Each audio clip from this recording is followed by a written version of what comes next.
ஜல்லிக்கட்டு போட்டிகளை நடத்த வலியுறுத்தி திருவாரூரில் அரசு கல்லூரி மாணவர்கள் போராட்டம் நடத்தினார்கள். அந்த போராட்ட களத்திலிருந்து நமது செய்தியாளர் இலக்கியா தரும் தகவல்களை பார்க்கலாம்.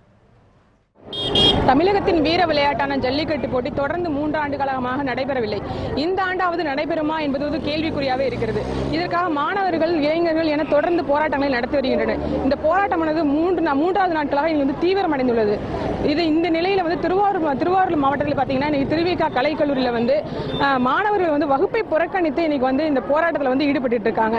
இதே போல பார்த்தீங்கன்னா மன்னார்குடி ராஜகோபாலசாமி அரசு கலைக்கல்லூரி மாணவர்களும் வகுப்பை புறக்கணித்து இன்னைக்கு மாணவர்கள் போராட்டத்தில் ஈடுபட்டு இருக்காங்க. இதே போன்று திருத்துறைப்பூண்டியையும் பார்த்தீங்கன்னா பொதுமக்கள், இளைஞர்கள், மாணவர்கள் என சாலை மறியல் போராட்டத்தில் ஈடுபட்டு இருக்காங்க. இவங்களோட பிரதான கோரிக்கை என்னன்னா, ஜல்லிக்கட்டு போட்டியை உடனடியாக நடத்த வேண்டும். இதற்கு மத்திய அரசு சட்ட திருத்தத்தை கொண்டு வர வேண்டும். மேலும் அமெரிக்க ஏஜென்டான பீட்டா நிறுவனத்தை இந்தியாவில் தடை செய்து அவர்களை நாட்டை விட்டே அனுப்பணும் அப்படிங்கிறது பிரதான கோரிக்கையா இருக்கு.